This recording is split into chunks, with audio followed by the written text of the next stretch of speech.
الشيطان الرجيم بسم الله الرحمن الرحيم إنما التوبة على الله للذين يعملون السوء بجهالة ثم يتوبون من قريب فأولئك يتوب الله عليهم وكان الله عليما حكيما وليست التوبة للذين يعملون السيئات حتى إذا حضر أحدهم الموت قال إني تبت الآن ولا الذين يموتون وهم كفار أولئك أعتدنا لهم عذابا أليما سبحان ربك رب العزة عما يصفون وسلام على المرسلين والحمد لله رب العالمين اللهم صل على سيدنا محمد وعلى آل سيدنا محمد وبارك وسلم اللهم صل على سيدنا محمد وعلى آل سيدنا محمد وبارك وسلم اللهم صل على سيدنا محمد وعلى آل سيدنا محمد وبارك وسلم جس طرح بدن کو چاہے جتنا رگڑ کر دھوئیں اور چاہے جتنا عمدہ صابن لگائیں کچھ وقت گزرنے کے بعد وہ پھر میلا ہو جاتا ہے، بار بار غسل کرنے کی ضرورت ہوتی ہے، بار بار صفائی اور طہارت کی ضرورت ہوتی ہے۔ یہی حال انسان کے باطن کا بھی ہے۔ معصوم صرف انبیاء کرام علیہم السلام ہیں کہ ان سے کوئی گناہ ہو ہی نہیں سکتا، باقی کوئی انسان معصوم نہیں ہے۔ اولیاء اعظام کی اللہ تعالیٰ حفاظت فرماتے ہیں، لیکن توبہ کی ضرورت ہر ایک کو ہے۔ خود رسول اکرم صلی اللہ علیہ وسلم ارشاد فرماتے ہیں کہ میں روزانہ 70 مرتبہ یا 100 مرتبہ آپ نے فرمایا کہ میں استغفار کرتا ہوں، یعنی اللہ تعالیٰ سے معافی مانگتا ہوں۔ عام لوگ تو اللہ سے معافی مانگتے ہیں اپنے گناہوں کی، اور جو اللہ کے نیک اور مقبول بندے ہیں چونکہ ہر پل ان کی روحانی ترقی ہو رہی ہوتی ہے، اس لیے جب وہ اوپر کے درجے میں پہنچتے ہیں تو ان کو نیچے کا درجہ اتنا کمتر نظر آتا ہے کہ ان کو لگتا ہے اب تک تو ہمارا حال اچھا نہیں تھا، بس اللہ ہمیں معاف کر دے۔ تو وہ اپنے ان درجات پر، اپنے ان منزلوں پر اللہ تعالیٰ سے معافی مانگتے ہیں جن سے وہ مسلسل گزرتے رہتے ہیں اور آگے بڑھتے رہتے ہیں۔ جیسے پہاڑی راستے پر کوئی سفر کرے اور روڈ پہاڑ کے اوپر چکر کی شکل میں ہو، تو جب انسان اوپر والے روڈ کو دیکھتا ہے تو اسے نظر آتا ہے وہ بہت بلند ہے، میں بہت نیچے ہوں،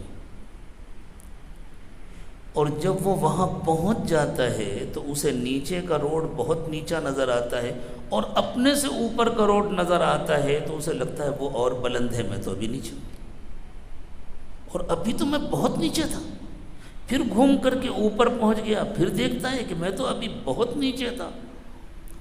تو پہاڑی راستے تو تھوڑی دیر میں ختم ہو جاتے ہیں، کتنے بھی لمبے ہوں، لیکن بہرحال ان کی ایک حد ہوتی ہے، لیکن اللہ کے قرب کی کوئی حد نہیں ہے۔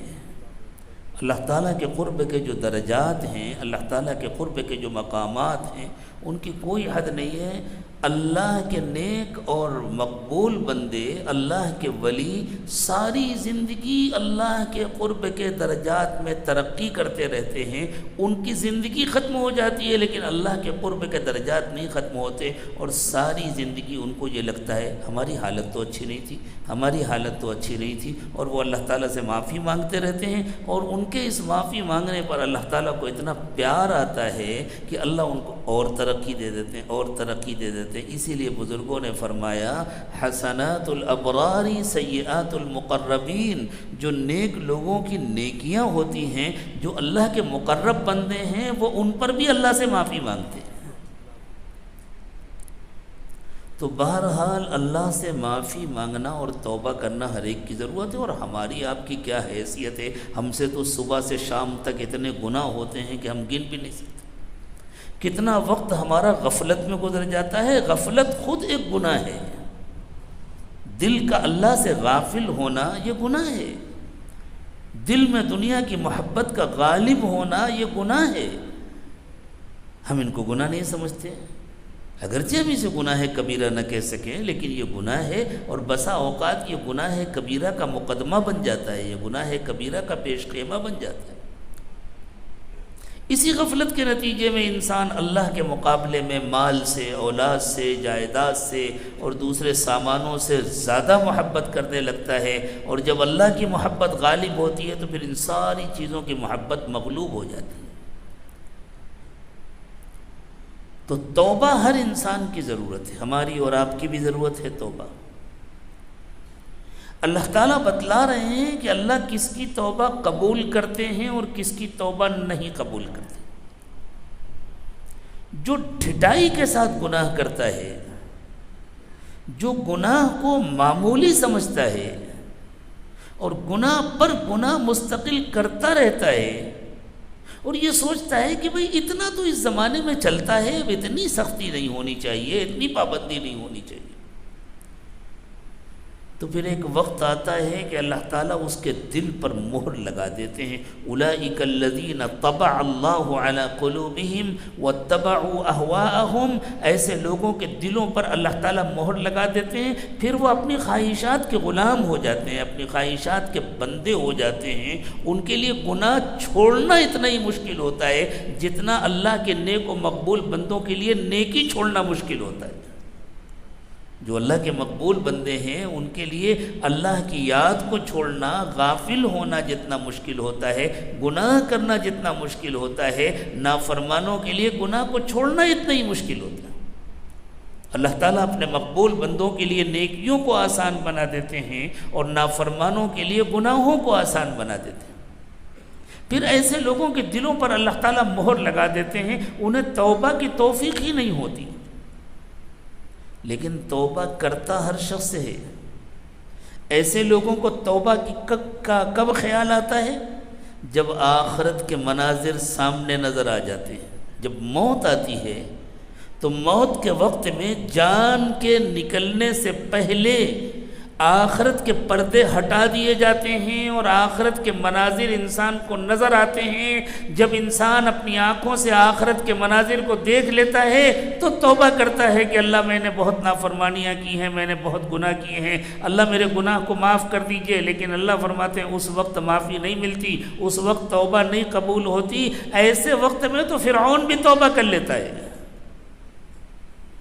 فرعون جو اپنے کو سب سے بڑا خدا کہتا تھا، جو لوگوں سے کہتا تھا، اپنے درباریوں سے کہتا تھا، اپنے محکومین سے کہتا تھا انا ربکم الاعلی، جس نے کہا تھا ما علمت لکم من الہ غیری، میرا خیال یہ ہے کہ میرے سوا تمہارا کوئی معبود نہیں ہے، میں تمہارا سب سے بڑا خدا ہوں، میں تمہارا سب سے بڑا معبود ہوں، یعنی میرا کہنا مانو، موسیٰ کا کہنا مت مانو، ہارون کا کہنا مت مانو، اور میرا سجدہ کرو۔ حضرت موسیٰ اور حضرت ہارون علیہم السلام جس اللہ کا سجدہ کرنے کو کہتے ہیں اس کا سجدہ مت کرو، میرا سجدہ کرو۔ حضرت موسیٰ علیہ السلام کا کیا مطالبہ تھا فرعون سے؟ حضرت موسیٰ علیہ السلام کا یہ مطالبہ نہیں تھا کہ تم تخت خالی کر دو، میں حکومت کروں گا، میں حکومت کی کرسی پر بیٹھوں گا، مصر میرے حوالے کر دو، یہ مطالبہ نہیں تھا حضرت موسیٰ علیہ السلام کا۔ حضرت موسیٰ علیہ السلام کا مطالبہ یہ تھا کہ تم میری قوم بنی اسرائیل کو چھوڑ دو، میں ان کو لے کر چلا جاؤں گا۔ تم نے ان کو غلام بنا رکھا ہے، تم نے ان کو مجبور کر رکھا ہے اپنی خدمت پر، تم ان کو طرح طرح سے ستاتے ہو، ان کو سزائیں دیتے ہو، ان پر مصیبتوں کے پہاڑ توڑتے ہو۔ بچوں بیٹھ جاؤ۔ تو ان کو چھوڑ دو، ان کو آزاد. میں نے آپ لوگوں سے نہیں کہا، آپ مجھے دیکھیں. میں نے جس سے کہا اس نے کہنا مان لیا، بیٹھ گیا. آپ زبردستی ادھر ادھر دیکھ رہے ہیں. جس سے جو کہا جائے وہ کرے. تو حضرت موسیٰ علیہ السلام کا مطالبہ یہ تھا کہ میری قوم کو آزاد کر دو، میں ان کو لے کر چلا جاؤں گا. تم نے زبردستی ان کو غلام بنا رکھا ہے. فرعون اس کے لیے تیار نہیں تھا کہ اگر بنی اسرائیل کو چھوڑ دیں گے تو گھروں میں کام کون کرے گا، کھیتوں میں کون کام کرے گا. گھروں میں ان کی عورتیں کام کرتی تھیں، کھیتوں میں ان کے مرد کام کرتے تھے، ان کے بچے کام کرتے تھے. اللہ تعالیٰ کے حکم پر سیدنا موسیٰ علیہ السلام بنی اسرائیل کو لے کر روانہ ہو گئے، اور اللہ نے بتلا دیا تھا کہ سامنے جب سمندر آئے گا تو ہم تم کو راستہ دے دیں گے. اب ایک وقت آیا کہ سامنے سمندر ہے اور پیچھے فرعون کی فوج ہے. جب فرعون کو پتہ چلا کہ حضرت موسیٰ علیہ السلام اپنی پوری قوم کو لے کر راتوں رات خاموشی سے نکل گئے تو اس نے پیچھا کیا. وہ چاہتا تو خاموش اپنے گھر میں بیٹھا رہتا تو بچ جاتا. اس نے پیچھا کیا. بنی اسرائیل نے حضرت موسیٰ علیہ السلام سے کہا یا موسیٰ انا لمدرکون، موسیٰ ہم تو پھنس گئے، سامنے سمندر ہے، ہم سمندر میں چھلانگ نہیں لگا سکتے ورنہ ڈوب کر مر جائیں گے. پیچھے فرعون کی فوج ہے، ہم اس کا مقابلہ نہیں کر سکتے، ہم نہتے ہیں، ہمارے پاس کوئی ہتھیار بھی نہیں ہے اور ہمیں ہتھیار چلانا آتا بھی نہیں ہے.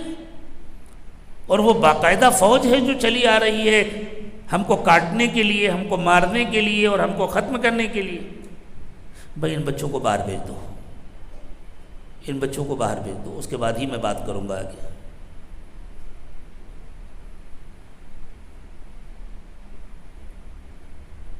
ہاں جو بچے سکون سے بیٹھ سکتے ہیں وہ بیٹھیں، جن کو نہیں بیٹھنا وہ باہر جائیں، اپنے گھر جائیں. حضرت موسیٰ علیہ السلام نے قوم کو اطمینان دلایا، پریشان مت ہو، اللہ نے مجھ سے وعدہ کیا ہے، اللہ مجھے راستہ دیں گے. اللہ تعالیٰ نے حضرت موسیٰ علیہ السلام کو حکم دیا. حضرت موسیٰ علیہ السلام نے اپنا ڈنڈا مارا سمندر میں، اور سمندر میں ایک نہیں 12 راستے بن گئے. بیچ میں پانی دیوار بن کر کھڑا ہو گیا. حضرت موسیٰ علیہ السلام اپنی پوری قوم کو لے کر پار ہو گئے. یہ بحر قلزم، ریڈ سی، جس کو اس زمانے میں یمن والوں نے بند کیا ہوا ہے، یہ اسی کا واقعہ ہے. مصر اسی کے کنارے واقع ہے. اور حضرت موسیٰ علیہ السلام اس کو پار کر کے ایشیا میں تشریف لائے تھے. مصر تو افریقہ میں ہے. جب فرعون نے دیکھا کہ بنی اسرائیل پار ہو گئے، یہ بچ کر نکلے جا رہے ہیں، تو فرعون نے بھی اپنا گھوڑا ڈال دیا، پوری فوج اندر اتر گئی. اور جب سمندر کے اندر، سمندر کوئی 10-20 فٹ چوڑا تھوڑی ہے، وہ تو بہت بڑا ہے، بہت چوڑا ہے. جب پوری فوج اندر پہنچ گئی تو اللہ تعالیٰ نے پانی کو حکم دیا کہ وہ اپنی پرانی حالت پر آ جائے، اور پانی اپنی اصلی حالت پر آ گیا اور سب نے غوطے لگانے شروع کی. اب جب فرعون کو موت نظر آئی اور آخرت کے مناظر نظر آئے تو اس وقت فرعون نے توبہ کی، اور فرعون نے کہا آمنت بالذی آمنت بہ بنو اسرائیل وانا من المسلمین.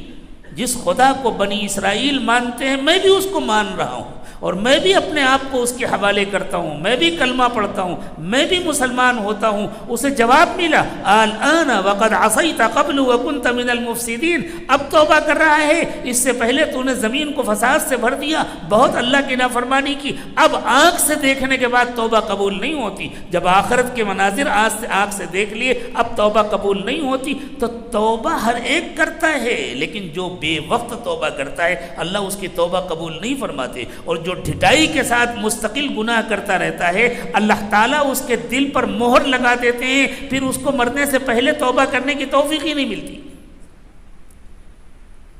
یہ جو خیال ہوتا ہے نا نیکیوں کے سلسلے میں، تقوی کے سلسلے میں، سنتوں کے سلسلے میں، ابھی عمر ہی کیا ہے،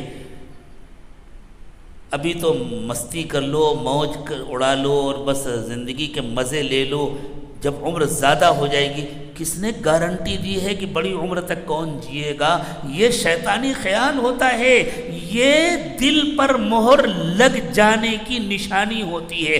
جب دل پر مہر لگ جاتی ہے تب انسان یہ کہتا ہے کہ ابھی عمر ہی کیا ہے. ورنہ اگر دل پر مہر نہیں لگی اور شیطان نے گناہ کرا دیا تو انسان ڈر جاتا ہے، کانپ جاتا ہے اور فوراً معافی مانگتا ہے، اور ایسے معافی مانگنے پر اللہ تعالیٰ معاف بھی کر دیتے ہیں.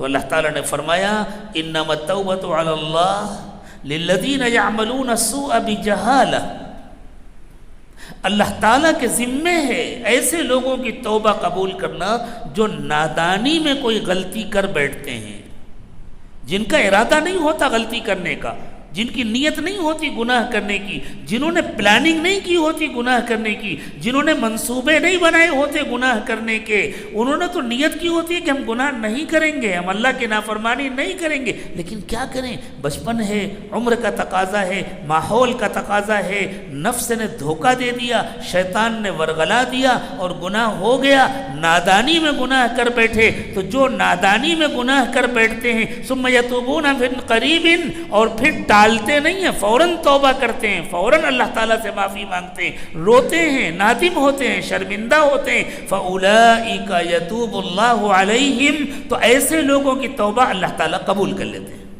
وَكَانَ اللَّهُ عَلِيمًا حَكِيمًا، اور اللہ دل کے حال کو خوب جانتے ہیں، کس کے دل کا کیا حال ہے، کس کے دل میں ڈھٹائی ہے، کس کے دل میں ضد ہے، اور کس کے دل میں اللہ کا ڈر ہے، اللہ کا خوف ہے، تقوی ہے، اللہ تعالیٰ دل کے حال کو خوب جانتے ہیں۔ اور یہ اللہ کی حکمت ہے، کوئی کہے اللہ یہ بندہ بار بار گناہ کرتا ہے اور توبہ کرتا ہے، آپ بار بار اس کی توبہ قبول کر لیتے ہیں، تو اللہ کہتے ہیں یہ ہماری حکمت ہے، ہم جانتے ہیں کہ اس کے دل میں ہمارا ڈر ہے، اس کے دل میں ایمان ہے، شیطان اس کو بار بار دھوکہ دیتا ہے، اور یہ شیطان کے ورغلانے سے متاثر ہو کر نادانی میں گناہ کر لیتا ہے، پھر روتا ہے، پھر معافی مانگتا ہے، پھر نادم ہوتا ہے، پھر شرمندہ ہوتا ہے، تو ہم اس کی توبہ قبول کر لیتے ہیں۔ یہ ہماری حکمت کا تقاضا ہے، اس لیے کہ ہم اپنے بندوں اور بندیوں کو جہنم میں نہیں ڈالنا چاہتے، ہم تو ان کو جہنم سے بچانا چاہتے ہیں، ہم تو ان کو جنت میں پہنچانا چاہتے ہیں۔ کسی کو خود ہی جہنم میں جانے کا شوق ہو تو جائے، ورنہ اللہ تعالیٰ تو جہنم سے بچانا چاہتے ہیں۔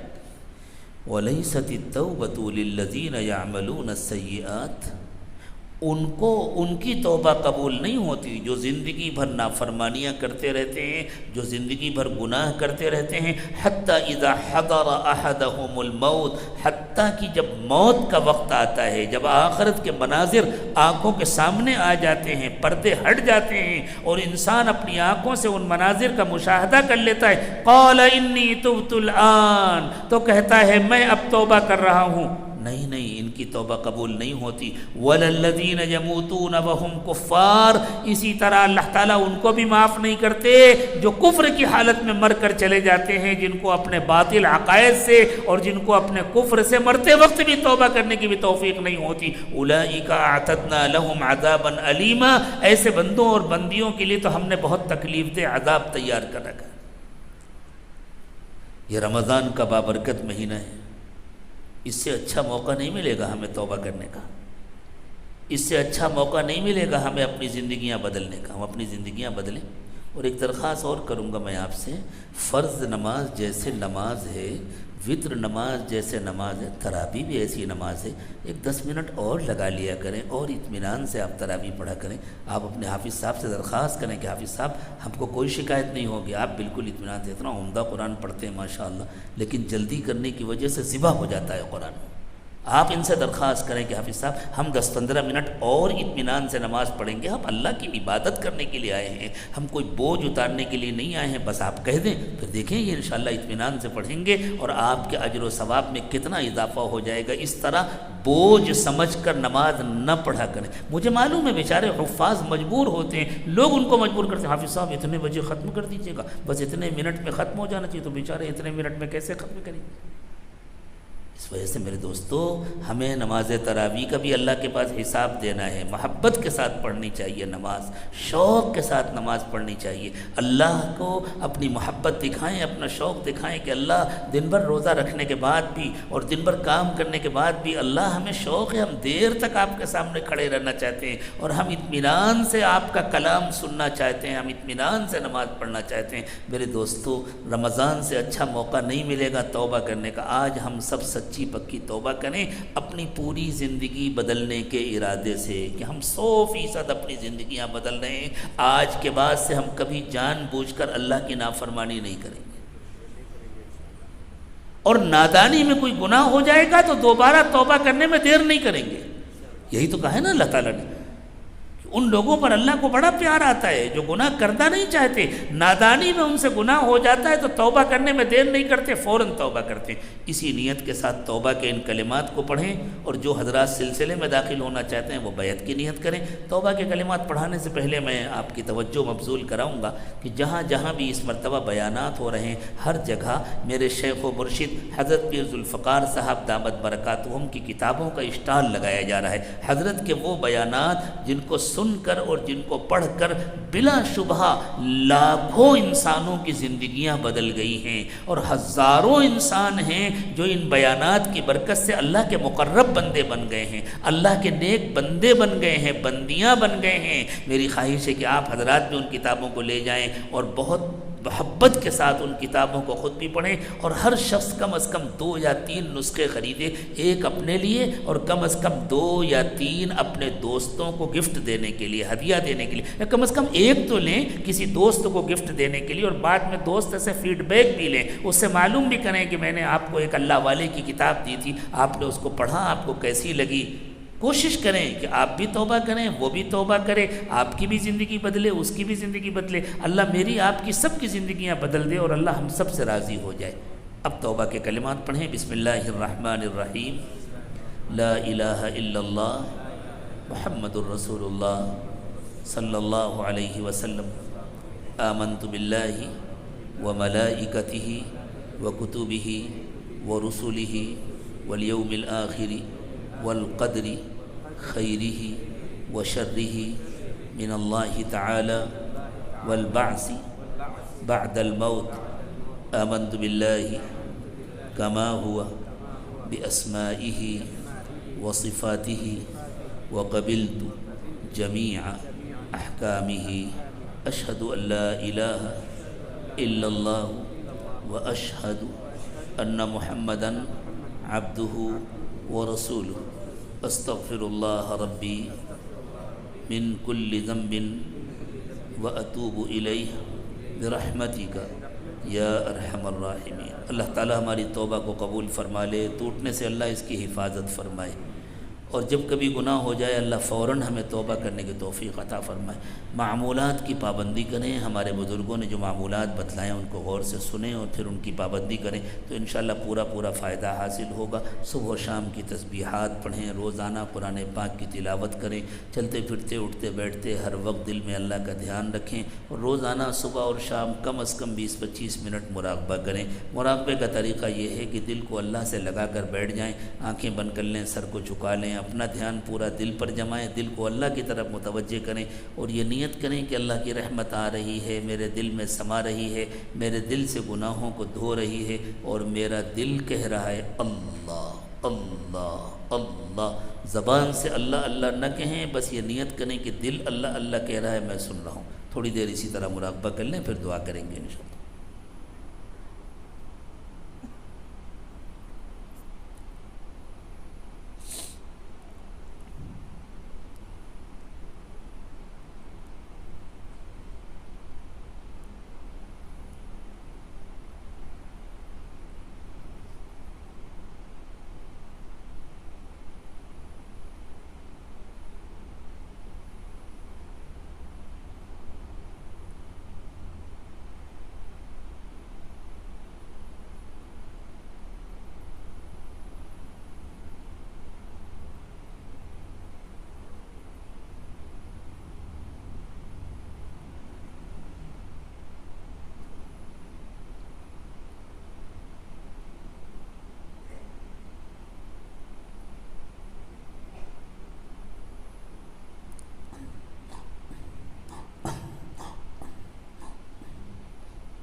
لا الہ الا اللہ محمد الرسول اللہ صلی اللہ علیہ وسلم۔ دعا فرما لیں۔ سبحان ربی العلی العلی الوہاب، اللہم صلی علی سیدنا محمد وعلى آل سيدنا محمد وبارك وسلم.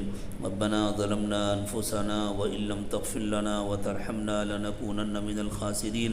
رب اغفر وارحم وأنت خير الراحمين. رب اغفر وارحم وتجاوز عما تعلم إنك أنت الأعز الأكرم. اللهم إنا نسألك الهدى والتقى والعفاف والغنى. اللهم ربنا تقبل منا الصلاة والصيام والقيام واحشرنا في زمرة خير الأنام. پروردگار عالم، ہم آپ کے عاجز و کمزور بندے ہیں، ہمارے حال پر رحم فرمائیے. اللہ ہمارے صغیرہ کبیرہ تمام گناہوں کو معاف فرمائیے. اللہ ہماری نگاہوں کو پاک کر دیجئے، دلوں کو صاف کر دیجئے، سینوں کو اپنی محبت سے لبریز فرمائیے. اللہ ہماری ہڈی ہڈی بوٹی بوٹی میں اپنی محبت پیدا فرمائیے. ہمارے انگ انگ سے روے روے سے اپنا ذکر جاری فرمائیے. اللہ بری زندگی بری موت برے انجام سے حفاظت فرمائیے. اچھی زندگی اچھی موت اچھا انجام نصیب فرمائیے. اللہ ہماری آج کی توبہ قبول فرما لیجئے. اللہ ہمیں اپنے نیک و مقبول بندوں میں شامل فرما لیجئے. اللہ بچی ہوئی زندگی کو پچھلی زندگی کا کفارہ بنا دیجئے. آنے والے وقت کو پچھلے وقت سے بہتر بنا دیجئے.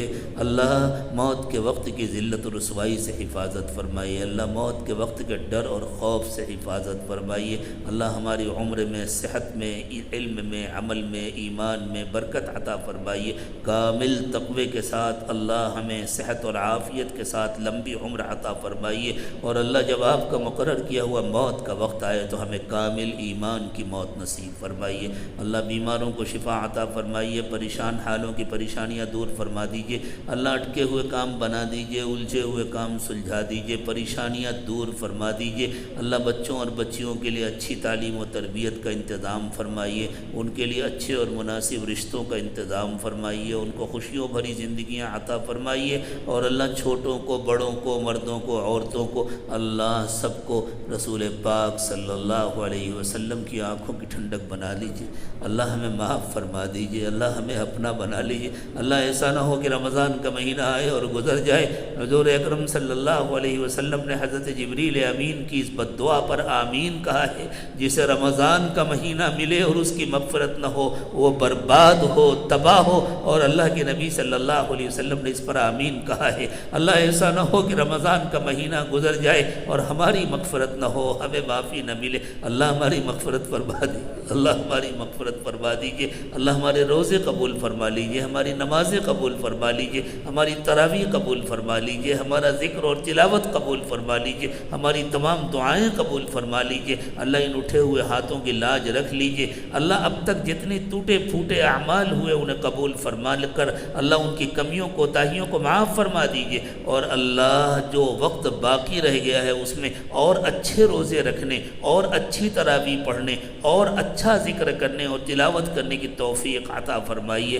اللہ دلوں کو اپنی محبت سے بھر دیجیے. اللہ دنیا کی محبت سے دلوں کو خالی کر دیجیے. اور اللہ دنیا کی نعمتوں سے ہمیں محروم نہ فرمائیے، لیکن اللہ ناشکری کے وبال سے ہماری حفاظت فرمائیے. اللہ ہمیں اپنے شکر گزار بندوں اور بندیوں میں شامل فرمائیے. ربنا تقبل منا انك انت السميع العليم وتب علينا انك انت التواب الرحيم. سبحان ربك رب العزة عما يصفون وسلام على المرسلين والحمد لله رب العالمين.